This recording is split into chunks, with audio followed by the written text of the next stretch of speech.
દહેગામમાં ધોળે દિવસે પરિણીત યુવતીનું અપહરણ, હચમચાવતા સીસીટીવી સામે આવ્યા। દહેગામમાં યુવતીના અપહરણ કેસમાં યુવતીના મામા અને ભાઈ સહિત 7 લોકો સામે ફરિયાદ નોંધાઈ છે। ગાંધીનગરના દહેગામ તાલુકામાં યુવતીના અપહરણનો ગંભીર બનાવ સામે આવતા તંત્રમાં ચકચાર મચી ગઈ છે।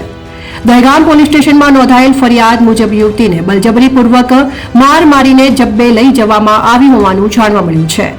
ફરિયાદીએ 7 વ્યક્તિઓ સામે ફરિયાદ નોંધાવી અને ફરિયાદમાં આરોપ છે કે યુવતીના જ પરિવારજનો તેના મામા અને ભાઈ સહિત કુલ 7 વ્યક્તિઓએ ઘરમાં ઘૂસી જઈને બળજબરીપૂર્વક તેને જોરથી લઈ ગયા હતા। આ મામલે કાનજી રબારી, કેવુલ રબારી, દક્ષ રબારી અને ગોવિંદ રબારી સહિત અન્ય 3 અજાણ્યા શખ્સો સામે ગંભીર આરોપો હેઠળ ફરિયાદ નોંધવામાં આવી છે।